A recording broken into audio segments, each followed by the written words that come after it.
மூன்று விஷயங்கள் தான். எம்முடைய வாழ்வில் இது ஆழமாக பதிந்தால், எம்முடைய வாழ்வில் இது செயல்பாடாக இருந்தால், எம்முடைய வாழ்க்கை மட்டுமல்ல, எம்மை சுற்றி வாழக்கூடிய எம்முடைய சமூகத்தின் வாழ்வையும் மேம்படுத்தலாம் இன்ஷா அல்லாஹ். இன்ஷா அல்லாஹ். முதலாவது விஷயம், நான் உணர்ந்து கொள்ள வேண்டும், நீங்கள் உணர்ந்து கொள்ள வேண்டும், நான் ஏன் படைக்கப்பட்டேன், நான் ஏன் பிறந்தேன், நான் ஏன் வாழ்கிறேன், எதற்காக அல்லாஹ் என்னை படைக்க வேண்டும். ஒரு மனிதனாக, ஒரு அழகுள்ள படைப்பாக, சிந்தனை உள்ள படைப்பாக, எதையும் செய்வதற்கு ஆற்றல் உள்ள படைப்பாக அல்லாஹ் ஏன் என்னை படைக்க வேண்டும்? என் வாழ்வின் குறிக்கோள் என்ன? என் வாழ்வின் லட்சியம் என்ன? எதை நோக்கி என் பயணம் இருக்கிறது? எதற்காக வாழ்ந்தேன்? எதற்காக வாழ்ந்து கொண்டிருக்கிறேன்? எதை நோக்கி சென்று கொண்டிருக்கிறேன்? இந்த கேள்விக்கெல்லாம் நம்முடைய வாழ்வில் பதில் தெரிந்தால் நம்முடைய வாழ்க்கை இப்போது இருப்பது போன்று இருந்திருக்காது. நாம் இப்போது கல்லூரிகளை படிக்கிறோம், முன்னால் பள்ளிக்கூடத்திலே படித்தோம், அதற்கு முன்னால் நம்முடைய வீட்டில் குழந்தையாக இருந்தோம், பள்ளி படிப்பை முடித்தோம், கல்லூரி படிப்பு.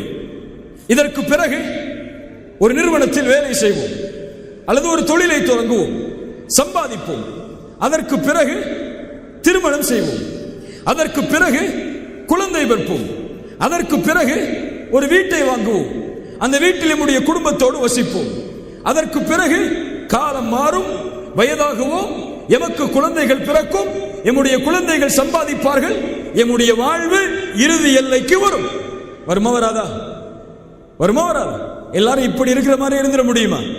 முடியாது. ஒரு நிலைமைக்கு நம்முடைய வயது வரும், ஒரு நோய் படுக்கையில் நாம் இருப்போம்.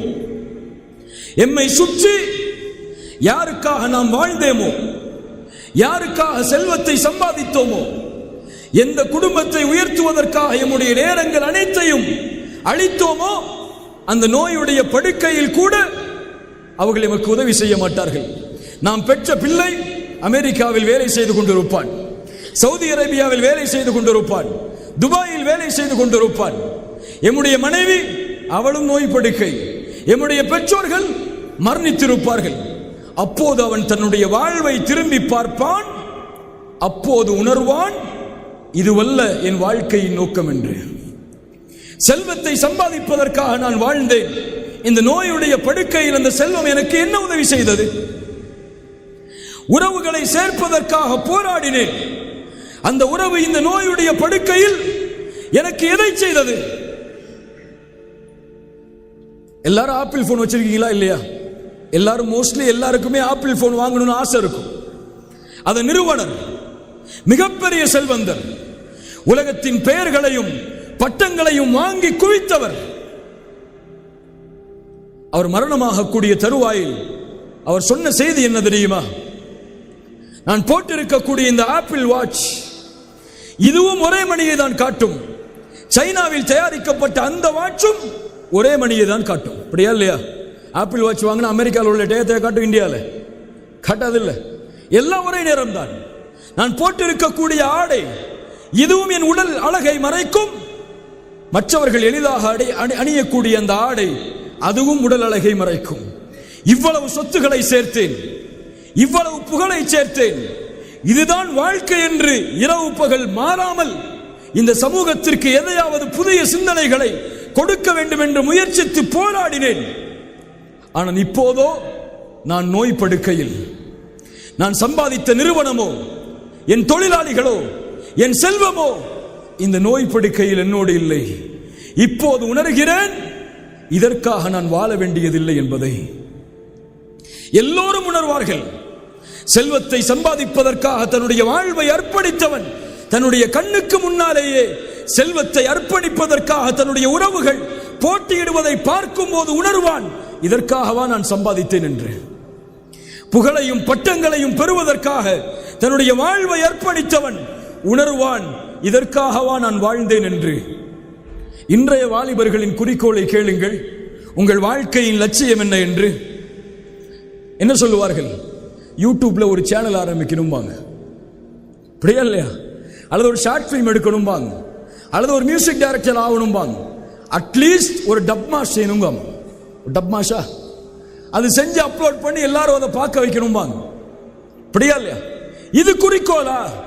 நீ நடிகனாகுவதோ, உன் யூடியூப்பில் உன்னுடைய வீடியோக்கள் வருவதோ, டப்மாஷிகள் வருவதோ, நீ போடக்கூடிய அந்த ஷார்ட் பிலிம்களை மக்கள் பார்க்க வேண்டும் என்பதற்காக அப்லோட் செய்வதோ, நீ அதில் புகழ் பெறுவதோ, இது குறிக்கோளா? அது குறிக்கோள் அல்ல, அது லட்சியம் அல்ல. அதுதான் லட்சியம் என்றால் உன்னை விட சிறந்தவன் ஒருவன் வந்தால் உலகம் உன்னை மறந்துவிடும். உன்னை விட அதில் சிறந்தவன் ஒருவன் உருவானால் நீ யார் என்ற அறிமுகம் கூட இல்லாத அளவு மறைந்து விடுவாய். அதுதான் இந்த உலகத்தின் இயற்கை. இதை நோக்கமாக கொண்டு பயணிப்பவன் தன் வாழ்வின் முடிவில் ஒட்டுமொத்த வாழ்வையும் வீணானதாக, குறிக்கோளற்றதாக ஏன் வாழ்ந்தேன் என்றுதான் அவன் கருதுவான்.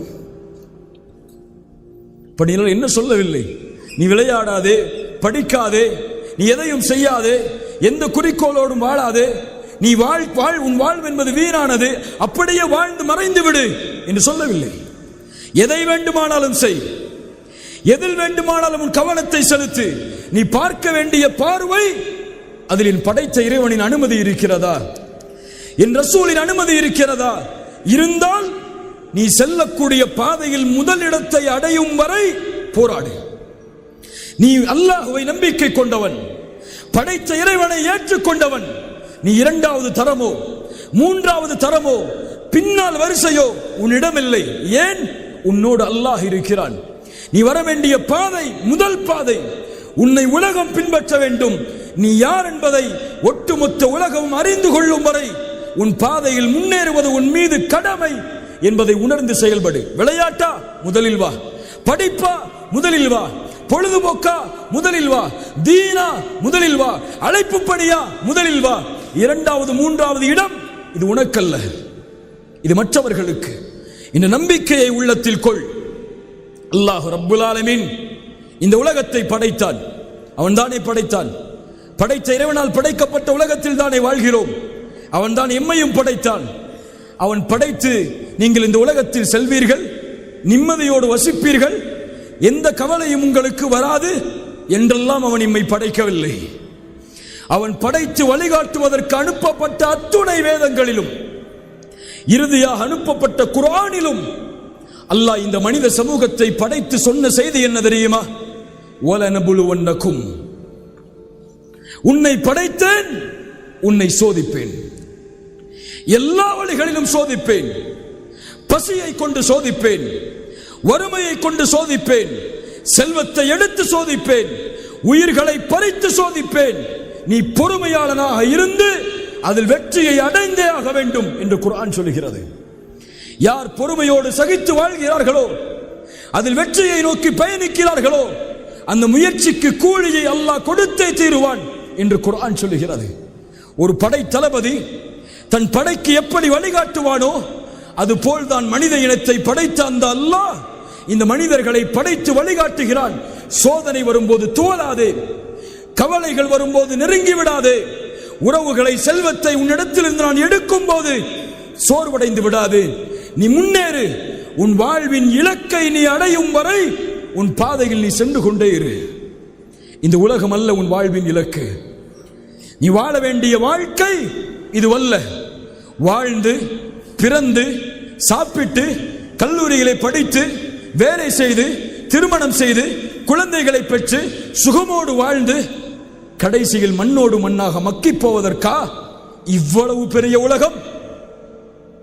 சூரியன் உதிப்பது யாருக்காக? சந்திரன் வருவது யாருக்காக? நட்சத்திரங்கள் உதிப்பது யாருக்காக? மனிதனே உனக்காக. சூரியன் காலையில் இறைவனுடைய கட்டளையால் உதிப்பது நீ வாழ வேண்டும் என்பதற்காக. சந்திரன் இரவிலே வருவது நீ வாழ வேண்டும் என்பதற்காக. நட்சத்திரங்கள் உதிப்பது நீ வாழ வேண்டும் என்பதற்காக. ஏன்? இந்த ஒட்டுமொத்த உலகத்திலும் இறைவனால் படைக்கப்பட்ட எல்லா படைப்புகளும் படைக்கப்பட்ட நோக்கம் உனக்காக. நீ படைக்கப்பட்டது அவனுக்காக. சுப்ஹானல்லாஹ். குர்ஆன் சொல்லுகிறது அதை. அல்லாஹ் சொல்கிறான், இந்த உலக வாழ்வை பார்த்து ஏமாறுபவர்களை பார்த்து, யஅலமூன ظاهرا من الحياة الدنيا அவர்கள் அறிந்ததெல்லாம் இந்த உலக வாழ்க்கையின் வெளிப்படையான அலங்காரங்களைத்தான்.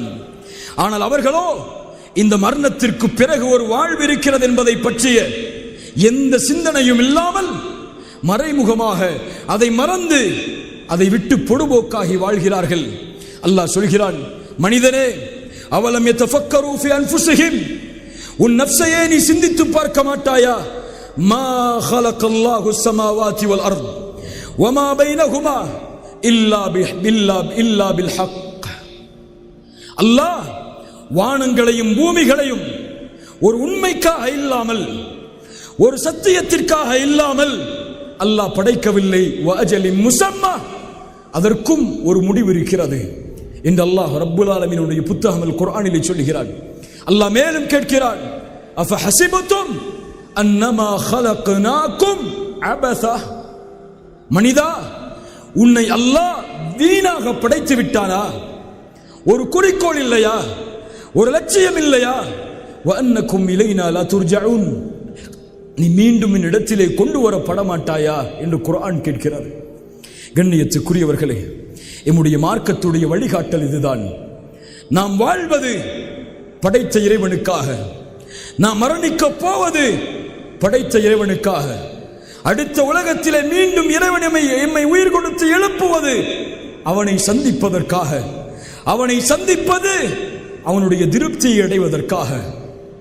இதுதான் ஒரு மனிதனுடைய உண்மையான குறிக்கோளாக, லட்சியமாக ஆக்கிக் கொள்ள வேண்டும்.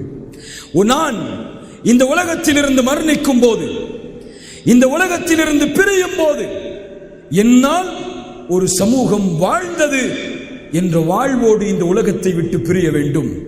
அதுதான் ரசூலுல்லாஹி ஸல்லல்லாஹு அலைஹி வஸல்லம் அவர்கள் எமக்கு கற்றுத்தந்த பாடம். அல்லாஹ்வுடைய தூதர் முஹம்மது ரசூலுல்லாஹ் ஸல்லல்லாஹு அலைஹி வஸல்லம் அவர்களுடைய இறுதி நேரம், மரண படுக்கை, எழுந்து நடக்க முடியவில்லை. அதுவரை அவர்களுடைய வாழ்வில் அவர்களுக்கு முன்னால் யாரும் பள்ளியில் இமாமாக நின்றதில்லை.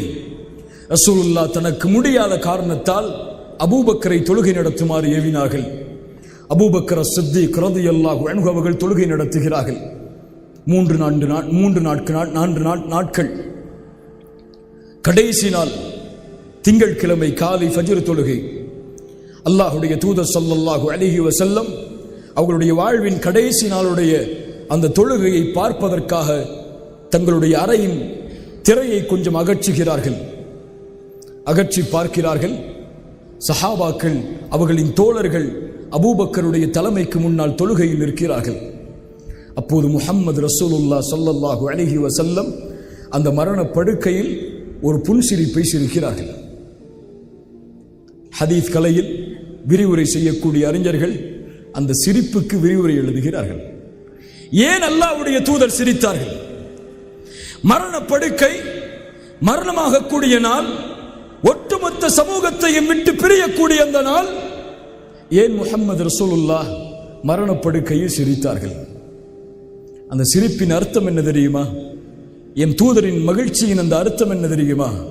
தன் வாழ்வின் பொழுதே தான் இல்லாமலும் தன் கட்டளைக்காக இன்னொருவரை தலைமை தாங்கி ரப்புக்கு முன்னால் நிற்கக்கூடிய ஒரு சமூகத்தை, அல்லாஹ்வுடைய மார்க்கத்திற்காக தன் வாழ்வை அர்ப்பணிக்கக்கூடிய சமூகத்தை உருவாக்கி விட்டேன் என்ற மகிழ்ச்சியின் ஆனந்தம் இது.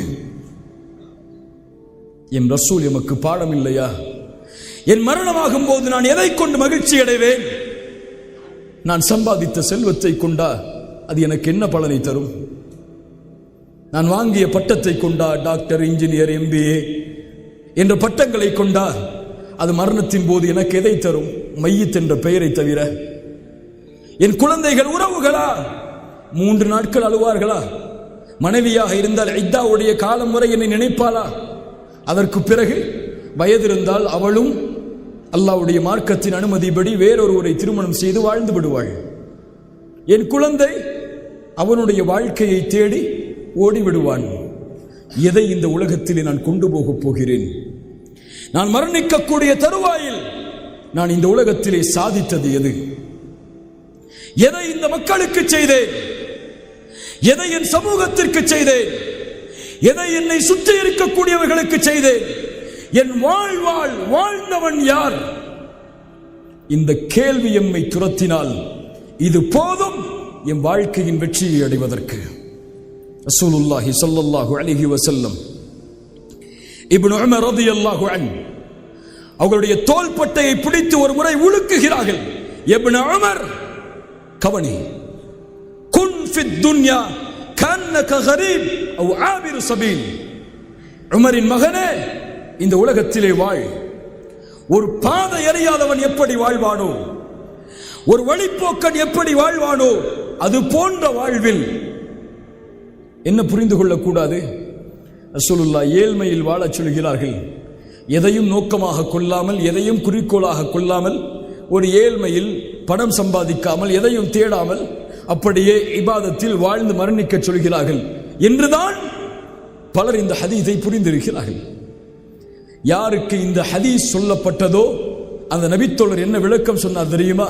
இப்னு உமர் சொல்கிறார்கள் தங்களுடைய மாணவர்களுக்கு, என் தூதர் எனக்கு சொன்ன வார்த்தையின் அர்த்தம், இதா அம்சைத ஃபலா தன்ததிரி ஸபாஹ். மாலை வந்தால் காலை எதிர்பார்க்காதே, காலை வந்தால் மாலை எதிர்பார்க்காதே. நோய் வருவதற்கு முன்னால் சுகத்தை தேடிக்கொள், மரணம் வருவதற்கு முன்னால் வாழ்ந்து செல். சுப்ஹானல்லாஹ். மரணம் வருவதற்கு முன்னால் வாழ். இப்படித்தான் ஒருவன் வாழ வேண்டும் என்று உன் பெயரை, உன் கண்ணியத்தை, நீ செய்த பணியை, உன் வாழ்வின் அர்ப்பணிப்பை ஒரு உயிர் உணர்ந்தால் போதும்.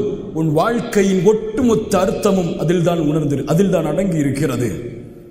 அப்படி வாழ்வில் வாழ்கிறேனா, அல்லது நோக்கம் இல்லாமல், குறிக்கோள் இல்லாமல், லட்சியம் இல்லாமல், எதையும் என் வாழ்வில் சுமக்காமல், கால் போன போக்கில், என் நண்பன் போன போக்கில், என்னை சுற்றி இருந்தவர்களுடைய போன போக்கில், இதுதான் என் வாழ்க்கையின் குறிக்கோளா? வாழ்வின் குறிக்கோளை முதலில் முடிவு செய்யுங்கள். அதுதான் உங்களுடைய வாழ்வின் நோக்கத்தை முடிவு செய்யும். இரண்டாவது, ஒரு மனிதன் வெற்றியுடைய வாழ்வை வாழ்வதற்கு, ஒரு வாலிபன் தன்னை தயார்படுத்துவதற்கு, இந்த உலகில் எதையும் அவன் சாதிப்பதற்கு, எல்லா துறையிலும் அவன் முன்னேறுவதற்கு, தன்னையும் தன் சமூகத்தையும் வெற்றியின் பாதையில் அழைத்துச் செல்வதற்கு, இரண்டாவது அவன் உள்ளத்திலே சுமக்க வேண்டிய மிக முக்கியமான குறிக்கோள் தன்னை படைத்த இறைவனோடு தொடர்பு கொள்ளுதல். யார் என்னை படைத்தானோ, யார் என் உயிருக்கு சொந்தக்காரனோ, யார் என் பேச்சுக்கு சொந்தக்காரனோ, யார் எனக்கு உணவை கொடுக்கிறானோ, யார் என் தாகத்திற்கு தண்ணீரை தருகிறானோ, என் குடும்பத்தை யார் உருவாக்கினானோ, நான் படிப்பதற்கு செல்வத்தை யார் உருவாக்கினானோ, இப்படிப்பட்ட சூழலில் என்னை யார் வாழ வைக்கிறானோ, அவன் யார், அவனோடு என் தொடர்பு என்ன? அவனை பிரிந்து வாழ்கிறேனா, அவனை சேர்த்து வாழ்கிறேனா? அவனுக்கு நான் யார் என்று தெரியுமா? அவன் என்னை நினைவு கூறுவானா? என்னை பார்த்து மகிழ்ச்சி அடைவானா? என்னை பார்த்து ஆனந்தம் அடைவானா? ஆம், படைத்த இறைவன் படைப்பை பார்த்து மகிழ்ச்சி அடைவான். படைத்த இறைவன் படைப்பை பார்த்து ஆனந்தம் அடைவான். எப்போது? அந்த படைப்பு தனக்கு கட்டுப்படும் போது, அந்த படைப்பு தனக்கு அடிபணிந்த படைப்பாக மாறும்போது. இங்கே என் வாழ்க்கையில் இறைவனுடைய கடமைகள், அவனை தொடர்புபடுத்துவதற்கு இருக்கக்கூடிய காரணிகள் நம்முடைய வாழ்வில் எங்கே? குறிப்பாக ஐன ஸலாஹ். முஸ்லிம்களே, என் வாலிபர்களே, உங்களுடைய செவிகளை கொஞ்சம் கொடுங்கள். தொழுகை என்ற கடமை உங்களுக்கு கடமை. கடமையா இல்லையா? கடமையா இல்லையா? கடமையா இல்லையா? தொழுகை விரும்பினால் தொழலாம், விரும்பவில்லை என்றால் தொழ வேண்டாம் என்று சொல்பவர்கள் உண்டா? உண்டா? தொழுகை கடமை. அதுவும் எப்படிப்பட்ட கடமை? தொழுதால் முஸ்லிம், தொழவில்லை என்றால் முஸ்லிம் அல்ல. ரசூலுல்லாஹ் சொன்னார்கள், அல்லாஹுல்லதி பைனனா வ பைனஹும் அஸ்ஸலாஹ். எமக்கும் மற்றவர்களுக்கும் இருக்கக்கூடிய உடன்படிக்கை தொழுகை. ஃபமன் தரக ஸலாஹ் ஃபக்கத் கஃபர், அவன் காஃபிராகிறான், தொழுகையை விடுபவன். அறிஞர்களிடத்தில் 2 கருத்து வேறுபாடுகள் உண்டு. ஒரு அறிஞர்களுடைய கூட்டம் தொழுகையை வேண்டுமென்றே விடுபவன் காஃபிர் என்று சொல்லுகிறது. இன்னொரு அறிஞர்களுடைய கூட்டம் தொழுகையை விடுவதை பாவம் என்று சொல்லுகிறது. பெரும்பாவத்தில் அவன் இட்டுச் செல்லும், அது அவனை குஃப்ரை நோக்கி அழைத்து செல்லும் என்று சொல்லுகிறது. இந்த கருத்து வேறுபாட்டுக்கெல்லாம் நான் போகவில்லை. ஆனால் எமக்கு முன்னால் வாழ்ந்த என் நபி தோழர்கள், நபியின் தோழர்கள், அவர்கள் தொழுகையை விடுபவருக்கு கொடுத்த மார்க்க தீர்ப்பு என்ன தெரியுமா? யாருடைய தலைமையில்? உமர் இப்னு கத்தாப் ரலியல்லாஹு அன்ஹு அவர்களுடைய தலைமையில், அப்துர் ரஹ்மான் இப்னு அவுஃபுடைய தலைமையில், அபூ ஹுரைராவுடைய தலைமையில், இப்னு அப்பாஸுடைய தலைமையில், ஏன் இந்த உம்மத்தில் ரசூலுக்கு பிறகு கண்ணியமான அபூபக்கருடைய தலைமையில் எல்லா நபித்தோழர்களும் ஒன்று சேர்ந்து சொன்னார்கள், மன் தரக்க ஸலாத முத்தஅம்மிதன் ஃபகத் கஃபர், தொழுகையை வேண்டுமென்றே விடுபவன் காஃபிராகிறான். இப்னு ஹஸம் ரஹிமஹுல்லாஹ் சஹாபாக்களுடைய மாணவர், அவர் சொல்கிறார், நான் சஹாபாக்களில் இந்த கருத்துக்கு மாற்றமான ஒருவரை நான் பார்த்ததில்லை. தொழுகையை விடுவது குஃபர் அல்லது பெரும் பாவம். இன்னொரு அறிஞர்களுடைய கருத்தின்படி அது குஃபருக்கு தான் இட்டுச் செல்லும். ஃபஜ்ரை தொழாதவர்கள் எம்மில் உண்டு.